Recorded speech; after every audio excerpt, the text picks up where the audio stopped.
তো hello guys, welcome back to another new video. তো guys, এই ভিডিওটা বেশি কিছু বলতে চাই না, কারণ হচ্ছে ফাঁকা বসেছিলাম তাই বলছি আর কি, ভিডিওটা করা হচ্ছে। তো গাইস, তোমরা তো জানো যে আমি এই যে সুইচ অন কোম্পানি মানে সুইচ অন ফাউন্ডেশনের আগে ছিলাম, ট্রেনিং করতে গেছিলাম। তো ওখানে কিছু বলতে গেলে আমি হচ্ছে জানো তো ভালো করে কারোর সাথে মিশতে পারি না। তো আমার একটা বন্ধু আছে আকাশ, তার সাথে আমি মিশতাম। তো আমার দাদু বাড়ি ওই পাশে। তো তোমার দেখিয়েছিলাম আগের বার, দাদু বাড়ি গিয়েছিলাম লেবনতে। তো ওই দাদু বাড়িতে আমার একটা ভাই ছিল, তো যার নাম হচ্ছে সৌরভ। তো আমি ওকে খালি বলেছিলাম নিতু, মানে হচ্ছে ও হলো বাড়িতে থাকে। তো বাড়িতে সবাই ওকে নিতু নিতু বলে ডাকে, কারণ ওর আসল নাম হচ্ছে নয়ন, নয়ন বা সৌরভ। তো আমি ওকে নিতু বলে ডাকতাম। তো এর কারণে একটু মানে হচ্ছে ও একটু ভালো করে বলতো, খালি আমাকে ডাকবি না। তো আমি ডাকতাম, বেশি করে ডাকতাম নিতু, কারণ হচ্ছে আমার অভ্যাস হয়ে গেছে নিতু বলা। তো ও বলেছে আমাকে নিতু বলবি না আমাকে। তো আমি কি করব? তো ওটা বাদ দিলাম, ওটা কোনো ম্যাটার করে না। সুজন ফাউন্ডেশনে আমি ট্রেনিং করতে গেছিলাম। তো আমি ট্রেনিং করতে গেছিলাম একটাই কারণে, যে আমি ওখানে যাই কিছু শিখবো, ওখানে গিয়ে আমি চাকরির উদ্দেশ্যে যাব। কারণ আমার বাবা চাকরি করে, পুলিশ চাকরি, তোমরা তো জানো সবাই আমার বাবা পুলিশ চাকরি করে। তো আমিও ভেবেছিলাম যে কোনো একটা চাকরি করব, কতদিন বাবার ভরসা থাকবো। তো আমি ভেবেছিলাম চাকরি করতে যাব। তো কিছুদিন, প্রায় 20 দিন 21 দিন আমি ওখানে ছিলাম। তো ওখানে আমি অনেক কিছু ভালো হয়েছে, অনেক মানে অনেকগুলা, তাও 2-3টা বন্ধু হয়েছিল। তো আমি যত আমি ওখানে ছিলাম, ওখানে যা যা ঘটতো, ওখানে অনেক মানুষ অনেক কিছু খেত। তো আমি ওদের লুকিয়ে লুকিয়ে মানে দেখতাম আর কি ওগুলা। তো আমিও আমার বন্ধুর সাথে, মানে আকাশ আমার বন্ধু, ওর সাথে আমি ধরুন আমার একদিন মানে রাগারাগি বলতে গেলে কি, কিছু কথা কাটাকাটি হয়েছে, যেমন ও আমাকে অনেক গালাগালি দিয়েছিল। তো আমি কিছু না বলে আমি ডাইরেক্ট ওদের সাথে, মানে যারা অনেক কিছু খায় তাদের সাথে আমি কিছু কিছু না কিছু খেয়েছিলাম। তো ধরে নিন আমি কিছু খেয়েছিলাম। তো আমি খেয়েছিলাম রাগের চোটে খেয়েছিলাম, আমার বন্ধুর সাথে রাগ হয়েছিল, তার সাথে এই জন্য আমি খেয়েছিলাম। তো আমার বন্ধুটা এখন অনেক গালাগালি দিত। তো আমি কি করব? আমি হলো রাগ হয়েছিল বলে আমি খেয়েছিলাম। খেয়ে আসার পরে মানে হচ্ছে এত মাথা ঘুরে গেছিলো যে স্যারও পর্যন্ত টের পেয়ে গেছিলো যে আমি খেয়েছি। তো ওই দিন থেকে মানে হচ্ছে সেদিন মনে হয় 19-20 তারিখ ছিল। তো তারপরে আমি বাড়িতে আসলাম, মানে হচ্ছে মাকে আমি সব ঘটনা খুলে বলেছি রাত্রিবেলা। তারপরে মা রেগে গেছিলো, বাবাকে বলে দিয়েছিল আর কি। তো আমি এসেছিলাম, বাড়িতে আসার পরে মা আমার সাথে ভালো করে কথা বলছিল, কিন্তু বাবা ভালো মতন কথা বলছিল না। তারপরে আস্তে আস্তে আমি বাড়ি চলে আসলাম। বাড়িতে আসার পর তারপরে পরের দিন যখন গেলাম, আমার সাথে অনেক মানুষই কথা বলছিল না। তো আমি কি করব ওখানে থাইকে? তো ওখানে থাকতে বলতে আমি হচ্ছে, আমার বন্ধু ছিল আকাশ, ও আমার সাথে কথা বলছিল ঠিক মতন। এত মানে এত হয়ে গেছিলো, মানে হচ্ছে এত রাগ বলতে গেলো, অনেক রাগ, জানি না কত রাগ। কিন্তু আমার একটা বন্ধু প্রান্তিক বলেছিল, ওর সাথে আমি ঘুরতাম, মানে এমনি ঘোরা মতন ঘুরতাম। কিন্তু ওর একটা না, অনেকগুলো ভিডিও, মানে অনেকগুলো ফটো আমি ছেড়েছি।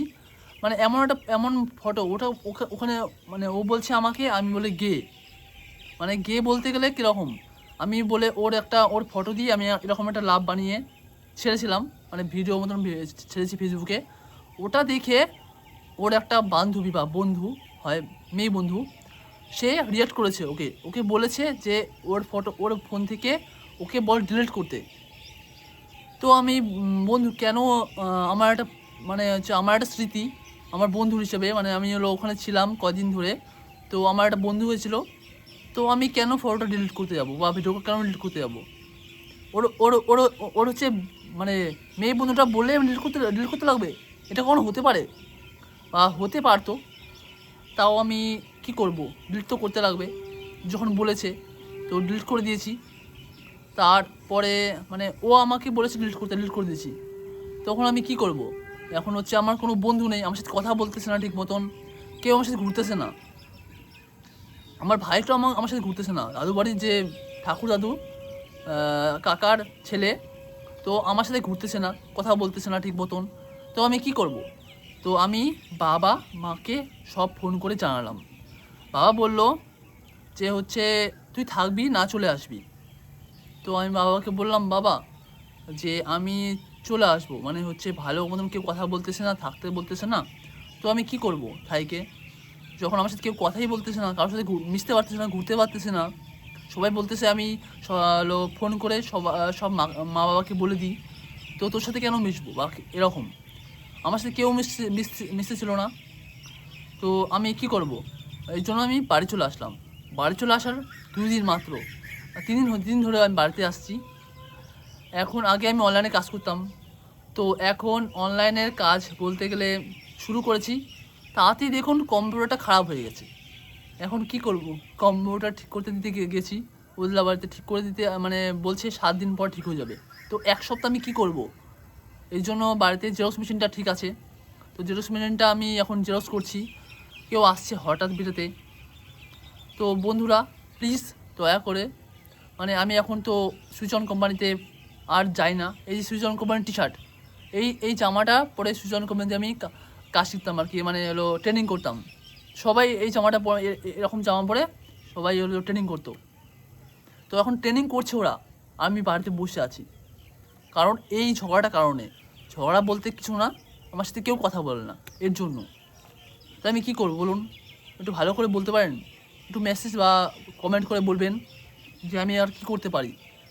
এখন কথাটা হচ্ছে আমি এখন সরকারি চাকরির উপর ধ্যান দিতে পারছি না, মানে হচ্ছে পড়তেছি, বাড়িতে পড়াশোনা করছি, দেখি কী করা যায়। রেলওয়ের গ্রুপ ডি আমি ওটার মধ্যে অ্যাপ্লাই করেছিলাম 2025-এর 2026-এ আর কি, জানুয়ারি মাসে এপ্রিল মাসে করেছিলাম। তো এটা জুলাই মাস চলছে, আর 2 মাস বা 3 মাস পরে পরীক্ষা, ওটা দেখা যাক কী করা যাবে। যদি পরীক্ষাতে ভালো রেজাল্ট করি তাহলে স্যারকে মুখের মধ্যে কেন বলতেছি, স্যারকে আমি বলে আসবো যে স্যার আমি চাকরি পেয়ে গেছি, আপনাদের এই কাজ করে আমি কত টাকা মাসে বেতন পেতাম। হ্যাঁ, স্যার বলেছিল যে তোমরা যদি গুজরাট বা হায়দ্রাবাদে যাও, হায়দ্রাবাদে গেলে 15,000 থেকে 20,000-এর মধ্যে তুমি স্যালারি পাবা, কিন্তু তাও আবার 6 মাস পর পর বেতন বাড়বে, 6 মাস থাকতে লাগবে আরও। তাহলে আমি অতদিন বাইরে থেকে কি করব? আর বাইরে থেকে আমাকে কাজে পাঠাবেও না বাবা, কারণ আমি এখানেই কাজ করতে চাই। এখানে কাজ করতে চাই না বলতে, আমি হলো বাইরে অত দূর পারবো না থাকতে, কারণ শরীর খারাপ হতেও পারে, একটা ছেলের শরীর খারাপ, থাকা খাওয়া একটু অসুবিধা হতেই পারে, কারণ আমি হায়দ্রাবাদ যেতে চাই না। আর গুজরাট তো অনেক দূর, তো গুজরাটে যাওয়ার কারণ নাই কোনো। আর স্যাররা গুজরাট বা হায়দ্রাবাদে পাঠাবে। গুজরাটে মাসে 36,000 টাকা ইনকাম, তো 12 ঘন্টা ওভার তো দেবে না, 8 ঘন্টা করে কাজ করতে লাগবে, আস্তে আস্তে আবার যদি 12 ঘন্টা দেয় আর কি, তো 12 ঘন্টা কাজ করতে লাগবে। তো এতটুকুই বন্ধুরা, যদি আমার এই ভিডিওটা ভালো লেগে থাকে একটা লাইক করে আমার একটা কমেন্ট করে বলবেন যে আমি এখন কী করতে পারি, এর জন্য আমি ভিডিওটা বানাচ্ছি। যদি আমি আমার বন্ধু বা আকাশ কেউ দেখে, তাহলে বন্ধু ক্ষমা করে দিও যদি আমি কিছু উল্টোপাল্টা বলে থাকি। হ্যাঁ, তোমার কাছে কোনো আমি উল্টোপাল্টা বলেছি বলে আমার ক্ষমা করে দিতে পারো, আর ক্ষমা করে দিও বন্ধু। এখন তো আমি তোমার পাশে নেই, চাই না কি বলছি আমি। তো বন্ধু দেখতে থাকো আমার ভিডিও, আর আশা করি তোমার খুব ভালো লাগবে। তো বন্ধুরা এখান থেকে এতটুকুই। তো আমি এখানে বসেছিলাম, ভাবছিলাম ভিডিও করবো না, তো ভিডিও করছি এখন। তো বন্ধুরা দেখো, এটা আমি নতুন কিনেছি স্ট্যান্ড, এটা অনেক বড় হয়। এখান থেকে নিচে দেখালে দেখো স্ট্যান্ড, আর আমি কোথায়, আর আমি এখানে মানে ভিডিও বানাচ্ছি কেবল। তো আমাদের পুরোপুরি ছাদটা কমপ্লিট হয়ে গেছে। তো দেখো বন্ধুরা কত সুন্দর, আমি ওখানে বসে ভিডিও বানাচ্ছিলাম। তো পুরো ছাদটা আর চারপাশ চারপাশটা কত সুন্দর বলো। আমি জানি চারপাশটা সুন্দর হবেই, কারণ বাবা এত টাকা দিয়ে ছাদ বানিয়েছে। এটা তিনতলা না, দুতলা। তো গাইস, যদি আশা করি তোমাদের ভালো লাগবে ভিডিও ভালো না লাগলে আমি এডিটিং করতে পারি না ঠিক মতন বলতে গেলে আমি এডিটিং করতে পারি না। দেখো যদি তুমি একটু বলো আমাকে যে আমি কি করতে পারি এখন বাড়িতে বসে। হ্যাঁ, আমি চাকরি পরীক্ষা দেব, আর কদিন পরে চাকরি পরীক্ষা দিতে লাগবে। তো গাইস 10 মিনিটের ভিডিও হয়ে গেছে এত দূর বলার থেকে, তো আমি এখন রাখছি। তুমি বলে দিও যে এই ভিডিওটা আমি আগামী 13 তারিখ 15 তারিখের মধ্যে ভিডিওটা পোস্ট হয়ে যাবে। তো তোমরা বলবে একটু কমেন্ট করে যে কতটুকু কীরকম ভিডিও বানাতে লাগবে বা কীরকম ভিডিও পোস্ট করতে লাগবে, বা এডিটিং ব্যাপারে কি কিছু একটু বলে দেবে আমাকে। ঠাকুর তো ভরসা আছে, যতদিন চ্যানেলটা মনিটাইজ হচ্ছে ততদিন আমাকে ভিডিও বানাতে লাগবে। আমার মানে যতটুকু আমার প্রবলেম ছিল সবটুকু বলে দিলাম। যদি কিছু মিস আন্ডারস্ট্যান্ডিং হয়ে থাকে তাহলে ক্ষমা করে দিও। আমি অত ভালো করে বলতেও পারি না, আর হাতটা ব্যথা করছে অনেকক্ষণ ধরে না, মানে 5 সেকেন্ড 10 সেকেন্ড হলো, তাও হাত ব্যথা করছে। তো রাখলাম, তো বাই বন্ধুরা, পরে আবার দেখা হবে।